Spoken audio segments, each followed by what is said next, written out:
gitu loh Mas.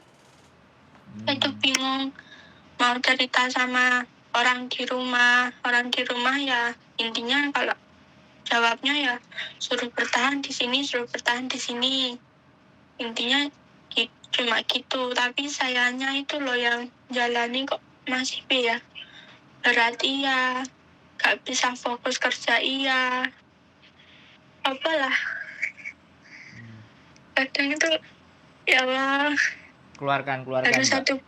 Keluarkan. Kalau mau nangis keluarkan, kalau mau ekspresi apapun keluarkan, karena cuman denger suara, kita nggak ngeliatin muka.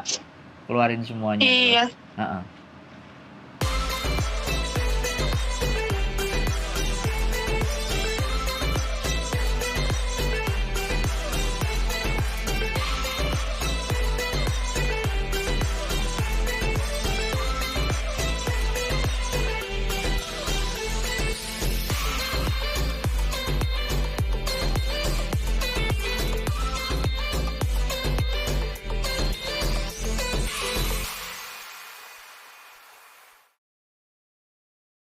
Iya, kadang tuh ya saya sempat Mas pikiran gini. Piye ya caranya aku iso mulai, tapi aku bebanku nang omah iso rada sudo ngono. Kadang aku wedi Mas, aku ibarat aku tekok nang PT ku ya, semisal aku tekok nang PT ku. Aku pengen mulai iso apa gak sih? Engko mesti jawabannya sing tekan dindi. Soalnya kan aku baru lho Mas. Aku kan kerjanya kini baru 1 bulan lebih toh. Mau 2 bulan toh. Kamu kan yo jenenge wong seneng gak seneng ya Mas, kan kok yo mesti jawabannya kerja gak niat ngene-ngene prosesmu nang PT apa wi ada suwi ngene-ngene kan. Wediku ki malah aku dijelep ati ngono lho Mas. Siap. Makanya aku gak wani ngubungi pihak PT ku. Nek aku ki asine pengen mulai pengen opo ki gak pengen ngono. Tapi aku yo mikir Mas, nek aku mulai yo kan misalnya masih kan memang apik lho ya Mas, mulai nek aku. Terus besok nek aku kerjane nang ibarate nang adone urung karo kan aku ditambani wong apik nek kaya ngene iki, aku cuma mikir ngono. Kadang ki ya bener gak sih? Yo nek wis sampean mari ngomong ganti aku sing ngomong. Lah wis apa durung? Kalau ya sampean wis masih ngomong. Jadi gini. Saya sangat mengerti apa yang sampean rasakan, Mbak. Kehilangan orang yang paling kita sayangi, bahkan orang yang mengukir jiwa raga kita itu hilang dan kita tidak ada di sana. Tapi ini dipastikan bahwa memang ibu ini sudah meninggal dan sudah dikebumikan kan? Sudah ya, sudah selesai ya. Jadi gini, ini hal yang menurut saya, kalau sampean cerita ke saya, itu hampir semua teman-teman yang di Hong Kong itu kalau dihitung ada, nggak semua sih, sekitar 30 atau 40% yang mengalami hal yang sama sampean. Itu termasuk juga kepada istri saya, Mbak. Istri saya kehilangan abangnya, kakaknya, kakak kandungnya, dan kakak iparnya itu dalam 1 tahun 2 kali. Saya sangat bisa merasakan apa yang sampean rasakan. Jadi saya pun juga dulu di Hong Kong, tapi saya masih kekejar. Saya bilang karena mungkin posisi sampean dan saya beda, tapi saya akan menceritakan gambaran di mana bahwa untuk menyetabilkan emosional sampean dan jiwa sampean. Jadi ibu saya juga nggak ada, saya pulang nyampe malam, habis itu besok paginya ibu saya berangkat. Saya masih sempat berbicara ngobrol dalam posisi ibu saya koma. Tapi saya tidak ada penyesalan karena saya tidak datang pada saat orang tua saya sudah jadi mayat. Jadi yang ingin saya sampaikan kepada sampean adalah di dunia ini suka dan duka itu berjalannya beriringan, Mbak. Bukan sukanya di depan terus dukanya di belakang, atau dukanya di belakang sukanya di depan. Itu nggak begitu. Hidup itu suka dan duka. Nah, ketika sampean balance ataupun seimbang, walaupun sekarang mungkin masih masa berduka, pasti belum imbang, masih belum stabil, karena kehilangan seseorang yang kita cintai, bahkan kita sayangi, bahkan kita berusaha kesini pun berjuang untuk beliau, kan seperti itu. Tapi sampean harus melihat bahwa kehidupan itu jalan ke depan. Kalau sampean diberikan majikan yang baik, kalau saya orang muslim ya, berdoa itu tidak harus selalu di makam. Justru doa anak yang soleh itu dimanapun tempat. Ini yang ingin saya sampaikan ke sampean. Jadi masa ini memang akan menjadi masa berat 1, 2, 3 bulan ke depan. Tapi ketika sampean punya rezeki di Hong Kong, sampean mau menyasini orang tua sampean itu juga ada jalannya. Di sini juga banyak teman-teman yang kirim doa buat keluarganya. Bahkan perkumpulan pengajian, kemudian kita kasih sebagian apa yang kita punya untuk mereka makan-makan dan berdoa, titip nama untuk diyasinkan. Itu sangat bisa terjadi di sini gitu. Nah, saya nggak bisa menghindari perasaan sampean yang sekarang masih merasa kehilangan. Saya tidak bisa merubah itu. Tapi ketika sampean mendapatkan anugerah dengan majikan yang baik, tidak cerewet, sampean baru, ini imbal baliknya itu di sini. Walaupun tidak sepadan menurut sampean gitu. Karena kita kehilangan ibu. Di dunia ini yang paling berat adalah kita itu kehilangan. Padahal sebenarnya kalau kita sadari dalam kehidupan kita itu bukan memiliki hak, termasuk orang tua, nyawa orang tua, pacar, harta benda, semuanya itu akan bisa hilang sekejap mata, bener nggak saya bilang? Menurut logika sampean.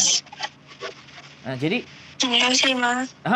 Jadi semakin sampean, ya memang gak bisa kita bilang, memang masa berduka di 2-3 bulan ke depan sampean akan masih terus dibayangi kayak rasa bersalah yang besar. Tapi sekali lagi, dengan sampean diberikan kesempatan majikan yang baik, gunakanlah ibadah, gunakanlah yasin, gunakanlah segala sesuatu untuk mengirim ke orang tua kita. Bukankah dalam ajaran kita sudah diajarkan? Menurut saya ya, saya muslim. Jadi berdoa itu kan tidak harus kita ke makam, tidak harus dengan jasadnya, tapi dengan menyebut nama. Itu kan sudah bisa diterima karena anak yang soleh. Doa anaknya itu diterima sebenarnya. Dan yang dibutuhkan ibu kita sekarang bukan keberadaan sampean yang ada di sana, tapi doa sampean yang selalu mengiringi kepergiannya dia. Saya sangat benar. Saya sangat benar. Makanya sampean ketika ada kesempatan libur, gunakanlah bertemu dengan orang-orang yang membuat jadi tenang dan ayem. Banyak kok pengajian-pengajian. Nggak ada masalah. Bahkan saya sendiri di komunitas YouTuber Hongkong, saya sempat orang tua saya juga meninggal. Kita barengin sama beberapa teman-teman yang meninggal. Udah kita patungan terus kirim surat yasin. Kirim terus yasinan. Tahlilan. Itu bisa dan banyak sekali di sini yang kayak gitu. Itu kalau kita mengingat atau mau mendoakan orang tua. Itu sudah lebih dari cukup. Apakah orang tua sampean minta ditungguin? Tidak. Kehidupan sampean ke depan bukan bagaimana ya. Tapi kalau pada saat sakit, ya kan, parah dan sampean memutuskan untuk pulang, nggak ada masalah. Nggak ada masalah. Tapi ini meninggal dan tiba-tiba dan sampean posisi jauh. Itu kan bagian dari konsekuensi dan bagian dari resiko yang harus kita tanggung ketika kita keluar negeri. Tidak segampang dan seenak. Duka itu pasti akan mendalam. Kita tidak bisa terakhir mengiringi perjalanannya beliau untuk ke tempat peristirahatan. Nyesek, saya tahu, saya paham. Tapi pelan-pelan dikuatkan hatinya. Terus gimana? Iya. Terus ini kan saya jujur ya mas. Saya harus kadung ngomong sama majikan aku gak pengen pulang. Tapi kok 1 minggu 2 minggu nang hati ki sik gak tenang. Akhirnya sampai ya Allah sampai tanganku berusaha tak balikin piye caranya aku ki ben diulehne majikan ben mau karo aku kerja tak elek-elek nih. Tapi majikan mas gak pernah piye-piye nang aku, ngerti aku loro malah diobati, ngerti kerjaanku salah malah ditokne. Wis gak pernah komplain apa-apa, gak pernah ngomong apa-apa. Kadang aku bingung, ya Allah iki ki tarah majikanku sing bener-bener apik, tapi memang aku nih sing gak iso fokus. apa tarahe majikanku ki sik ngesakne nang aku kadang sampai mikir sing aneh-aneh ngono lah. Iya, Mas. jadi gini, Intinya. sampean yang salah, Mbak. Dan saya bilang sampean totally wrong. Sangat salah besar. Ketika sampean menyakiti diri sampean sendiri, melukai diri sampean sendiri, itu sampean salah dalam alasan apapun ya, Mbak. Dalam alasan apapun, walaupun orang tua sampean meninggal. Bagi saya, menyakiti diri sendiri itu sesuatu alasan yang sangat tidak logis dan tidak masuk akal. Stop, sampean berhenti melakukan hal itu. Sekarang pelan-pelan disuit. Aku cowok, Mbak. Aku nggak bisa kebawa perasaan. Dan saya memang tidak menginginkan ketika orang curhat saya dengan saya terpengaruh dengan perasaan dia. Yang harus justru lebih kuat, saya harus mempengaruhi sampean untuk terus move on, berangkat ke depan, untuk melihat masa depan, untuk melihat sesuatu yang di depan. Saya ngomong kenceng bukan ngomong sesuatu yang marah ya, Mbak. Tapi saya melihat seseorang yang menyakiti dirinya sendiri itu orang-orang, mohon maaf sekali lagi saya mohon maaf, itu orang-orang yang goblok, Mbak. Jadi please, tolong sampean berhenti melakukan hal-hal yang tidak masuk akal. Sampean dikasih kehidupan karo Gusti Allah, Mbak. Sampean dikasih kesempatan, walaupun orang yang sampean sayangi itu orang yang terbaik, sampean sudah ditinggalkan. Tapi tidak dengan cara begitu, Mbak. Come on, gitu loh. Jadi sekali lagi ya, saya garis bawahi ke sampean. Saya tidak akan terbawa ke perasaannya sampean. Masa depan sampean masih panjang. Orang tua hanya butuh didoakan. Orang tua hanya harus dikirimin doa. Dan selalu kita ingat dalam doa. Jadi, oke, nggak apa-apa sampean nangis keluarkan. Karena memang kesedihan itu nggak bisa kita tolak. Ya kan? Itu orang tua kita, ibu saya juga nggak bisa membayangkan. Kalau saya kadang-kadang masih mengingat ibu saya, itu kadang-kadang juga air mata netes walaupun saya cowok. Tapi terus terang kalau saya air mata hanya keluar hanya pada satu orang, ibu saya saja. Yang lain-lain tidak bisa. Ya mungkin sebentar karena rasa simpati aja. Tapi kembali lagi ya, tolong jangan lakukan itu, Mbak. Banyak orang di luar sana berharap dapat majikan baik. Berharap bahwa kehidupannya jauh lebih baik. Coba kalau sampean lihat foto profil sampean coba mengaca. Gusti Allah itu sudah ngasih sampean penghiburan. Gusti Allah sudah memberikan sampean sukanya. Dukanya ya juga sampean harus, kan sampean mengalami duka. Sama dia diturunkanlah majikan. Ya kan, digantikannya dengan diketemukan majikan yang luar biasa. Jadi sekarang stop melakukan hal seperti itu, lakukan hal yang baik, bahkan hal versi terbaik yang sampean punya. Iya, Mas. Jadi sekali lagi ya, Mbak, aku dan Miss Yuni menerima curhatan sing sampai nangis mau bunuh diri, utangnya banyak, mati aja aku. Come on guys, please. Sayangi kehidupan sampean, Mbak. Sorry aku ngomong keras, tapi saya tidak ingin sampean hancur. Tangannya hancur, tangannya rusak, badannya rusak. Karena sekali lagi sakit itu tidak hanya faktor fisik, tapi faktor psikis yang begitu tidak bisa diletakkan dengan baik dan benar di tempatnya. Itu juga sangat mempengaruhi kesehatan fisik sampean. Tolong jangan lakukan hal-hal yang menyiksa. Banyak istighfar. Ibu sampean itu di sana melihat sampean bangga, melihat sampean bahagia. Ini bagian dari penghiburan. Punya majikan, punya orang-orang kayak kita yang mau mendengarkan. Ya, saya dapat apa sih, Mbak? Dari apa yang sampean dengarkan? Yang pertama, dapat pengalaman. Yang kedua, saya nggak menjadi orang pintar, tapi ketika saya mendengarkan orang yang sedang susah, kira-kira aku diwehi ora karo Gusti Allah bagian ambek jatah kan diwehi to, Mbak. Gak usah sampean sing ngewehi, Mbak, sampean ngewehi aku paling ya 50 ambek 100 kan sithik to, Mbak. Bener enggak? Iya. Jadi aku kemarin ada anak yang mau bunuh diri, ngobrol sama saya hampir 47 jam. 47 menit. Hampir 50 menit. Kalau tak totali sama video yang keduanya hampir 1 jam lebih 20 detik. Dari dia nangis bisa sampai ketawa. Itu hati saya sudah bahagia. Tapi aku sih gurung golek celah, tapi aku ndelok fotone sampean melet iki asline ya kudu guyu gitu loh. Foto profilnya Ya loh. iku tak Mas. Dah, wis mulai rada senyum sithik kan. Harus tak geser untuk jadi Ya nek ketawa iki. Sampean iki wis duwe anak apa saya gurung? sudah. Sampean wis duwe anak gurung? Anak majikan.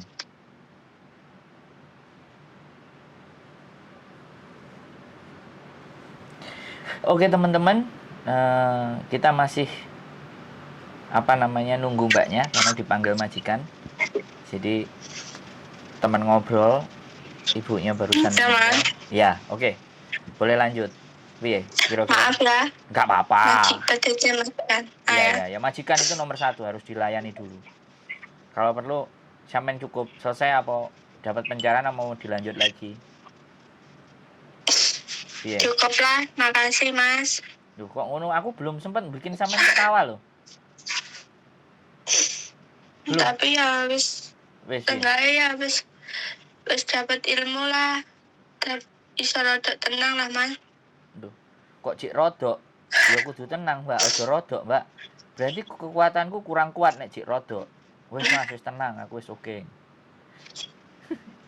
Jadi gini ya, aku bilang sama sampean, kalau butuh diyasinkan, butuh di semuanya, banyak teman-teman di sini. Titip nama, segala sesuatu, libur. Tapi please tolong, sekarang kesempatan kehidupan sampean untuk ke depan.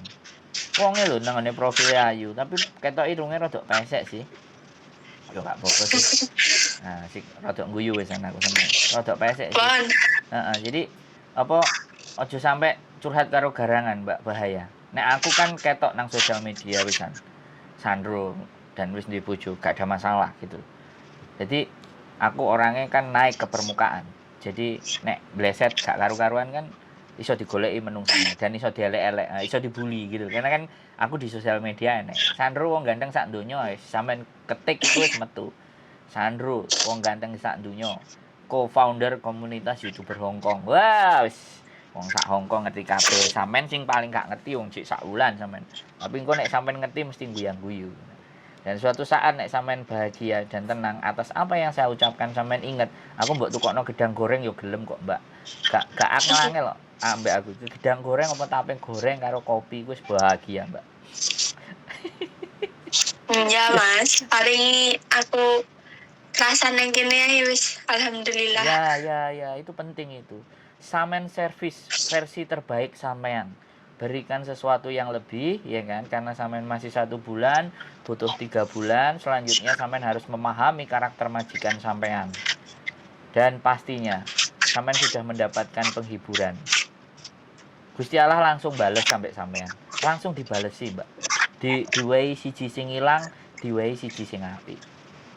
Ya mudah-mudahan itu jadi rezeki sampean, bisa mencapai cita-cita, utangnya lunas kabeh, ora oleh garangan tapi oleh saudagar kaya. Jadi ketoke wis rabi apa gurung rondo apa perawan, ketoke jek perawan ketoke sih. Nek didelok-deloki jek perawan. Tapi mbok nek rondo anak siji. Perawan apa Mas, buntuté siji kok. Nah, rondo anak siji ketoke iki. Paling gurih rondo anak siji kan. Dari para Mas, makasih. Ya wes, semangat ya. Semangat. Tolong jangan sakiti diri sendiri ya. Semangat ya. Oke. Sip. Sehat selalu. Semangat. Yuk, kontak. Yuk, bye-bye. Waalaikumsalam. Oke, teman-teman. Jadi banyak persoalan dan banyak cerita yang selalu bisa kita hadirkan di hadapan teman-teman semuanya. Jangan menganggap bahwa ketika kalian menderita, itu penderitaan kalian yang paling berat di seluruh muka bumi ini. Tidak. Masih banyak orang-orang di luar sana yang merasakan penderitaan jauh lebih dari apa yang kita rasakan. Tapi hidup itu sebenarnya tidak ada dan tidak bisa kita menghindari atas beban dan masalah. tapi tinggal bagaimana cara kita menghadapi masalah, bagaimana strategi kita terhadap masalah-masalah tersebut. Oke, begitu saja dengan saya, Wong Gandeng Sak Donya. Mudah-mudahan semuanya sehat, para pejuang keluarga, dan see you di next video. Bye-bye.